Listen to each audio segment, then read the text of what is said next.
ಗುರು, ಇವತ್ತು ನಾನು ಹೊರಟಿರೋ ಜಾಗ ಮೂರ್ನಾಡು ಹತ್ರ ಕೆಸರುಗದಲ್ಲಿ ಕ್ರಿಕೆಟ್ ಟೂರ್ನಮೆಂಟ್ ಇದೆ. ಮನೆಯಿಂದ ಹೊರಟಿದ್ದೀನಿ ಇವಾಗ.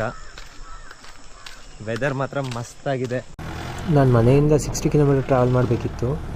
ಮನೆಯಿಂದ ಸೋಮವಾರ ಟೌನಿಂದ ಮಡಿಕೇರಿ, ಮಡಿಕೇರಿಯಿಂದ ಮೂರ್ನಾಡಿಂದ 8 ಕಿಲೋಮೀಟರು ಪಾರಾಣೆ. ಟೌನಲ್ಲಿ ಡ್ರಾಪ್ ಮಾಡಿ ಅವ್ರು ಹೊರಟರು.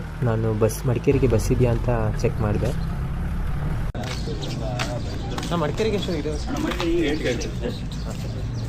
ಇನ್ನು 10 ಮಿನಿಟ್ಸ್ ಟೈಮ್ ಇತ್ತು. ಅಷ್ಟರೊಳಗೆ ಕನ್ನಡ ಹೋಟೆಲ್ಗೆ ಹೋಗಿ ಒಂದು ಒಳ್ಳೆ ಸ್ಟ್ರಾಂಗ್ ಫಿಲ್ಟರ್ ಕಾಫಿ ಕುಡಿಯೋಣ ಅಂತ ಡಿಸೈಡ್ ಮಾಡಿದೆ. ನಮ್ಮ ಕೊಡಗಿನ ಚಳಿಗೆ ಬೆಳಬೆಳಿಗ್ಗೆನೇ ಫಿಲ್ಟರ್ ಕಾಫಿ ಕುಡಿಯೋ ಮಜಾನೇ ಬೇರೆ. ಕಾಫಿ ಕುಡಿದು ಹೊರಟೆ. ಬಸ್ ರೆಡಿ ಇತ್ತು ಮಡಿಕೇರಿಗೆ ಹೊರಡಲಿಕ್ಕೆ. ಸೊ ನಾನು ಬಸ್ ಕತ್ಕೊಂಡೆ. ಬಸ್ ಹತ್ತದ್ಮೇಲೆ ಗೊತ್ತಾಯಿತು ಇದು ಡೈರೆಕ್ಟ್ ಮೂರ್ನಾಡಿಗೆ ಹೋಗುತ್ತೆ ಅಂತ. ಸೊ ನಾನು ಮೂರ್ನಾಡು ಡೈರೆಕ್ಟಾಗಿ ರೀಚ್ ಆದೆ. ಮೂರ್ನಾಡಲ್ಲಿ ನನ್ನ ಪಿಕ್ ಮಾಡಲಿಕ್ಕೆ ನಮ್ಮ ಟೀಮ್ಮೇಟ್ ಆದ ತ್ರಿವನ್ ಬ್ರೋ ಬಂದಿದ್ದರು.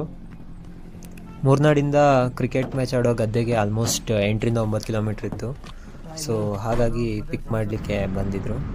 ನಾವೆಲ್ಲ ಟೀಮ್ಮೇಟ್ಸ್ ಎಲ್ಲ ಸೇರಿ ಹೊರಟ್ವಿ. ಎಂಟ್ರೆನ್ಸಲ್ಲಿ ಆರ್ಗನೈಸರ್ಸ್ ಬ್ಯಾನರ್ ಹಾಕಿದ್ರು. ಸೊ ಇದೇ ದಾರಿ ಅಂತ ನಮಗೆ ಈಸಿಯಾಗಿ ಗೊತ್ತಾಯಿತು. ಮ್ಯಾಚ್ ಆಡ್ತಿದ್ದ ಜಾಗಕ್ಕೆ ಎಂಟ್ರಿ ಕೊಟ್ಟ ತಕ್ಷಣ ನನಗಂತೂ ಎಕ್ಸೈಟ್ಮೆಂಟ್ ತುಂಬ ಜಾಸ್ತಿನೇ ಆಗೋಯಿತು. ಸುತ್ತಮುತ್ತ ಸೀನರಿನೂ ಮಸ್ತಾಗಿತ್ತು. ಪರ್ಫೆಕ್ಟ್ ಪ್ಲೇಸು ನಮಗಂತೂ ಕ್ರಿಕೆಟ್ ಆಡಲಿಕ್ಕೆ ಮತ್ತು ಮಜಾ ಮಾಡಲಿಕ್ಕೆ.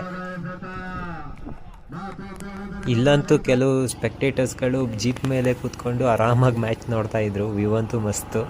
ನಾವು ಸಹ ಒಂದು ಮ್ಯಾಚ್ ಗೆದ್ದು 2ನೇ ಮ್ಯಾಚ್ ಗೆಲ್ಲೋ ಹಂತದಲ್ಲಿ ಇನ್ನೇನು ಗೆದ್ದಾಯಿತು ಅಂದ್ಕೊಂಡು ಮತ್ತೆ ಕೊನೆಗೆ ಸೋತು ಮನೆ ಕಡೆ ಹೊರಟ್ವಿ. ಕ್ರಿಕೆಟಲ್ಲಿ ಕೊನೆ ಮೂಮೆಂಟ್ ತನಕ ಪ್ರೆಡಿಕ್ಟ್ ಮಾಡಲಿಕ್ಕೆ ಆಗೋದೇ ಇಲ್ಲ. ಮ್ಯಾಚ್ ಮುಗಿದ ತಕ್ಷಣ ನಮ್ಮ ಟೀಮವರು ಮನೆ ಕಡೆ ಹೊರಟರು.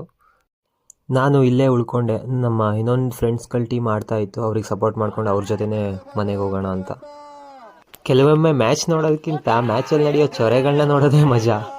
ಎಸ್ಪೆಷಲಿ ಅಂಪೈರ್ಗಳ ಜೊತೆ, ಪ್ಲೇಯರ್ಗಳ ಜೊತೆ ನಡೆಯೋ ಚೊರೆಗಳು. ಕ್ವಾರ್ಟರ್ ಫೈನಲ್ ಮ್ಯಾಚ್ ಅಂತೂ ಮ್ಯಾಚ್ ಉದ್ದಕ್ಕೂ ಚೊರೆನೇ ಇತ್ತು.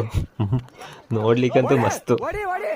ಗುರು, ನಂಗೆ ಇಲ್ಲಿ ಖುಷಿಯಾಗಿದ್ದು ಲೆಗ್ ಅಂಪೈರ್ ಅಂತೂ ಕಡಕ್ಕಾಗಿ ಡಿಸಿಷನ್ ಕೊಡ್ತಿದ್ದ.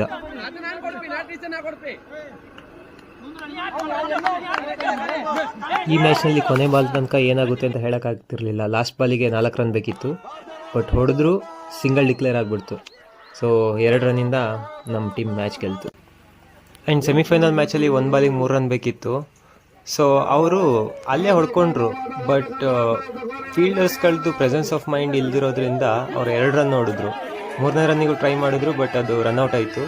ಸೊ ಮ್ಯಾಚ್ ಟೈ ಆಗಿದ್ದರಿಂದ ಸೂಪರ್ ಓವರಲ್ಲಿ ಆಪೋಸಿಟ್ ಟೀಮ್ ಅವರು ಮ್ಯಾಚ್ ಗೆದ್ರು.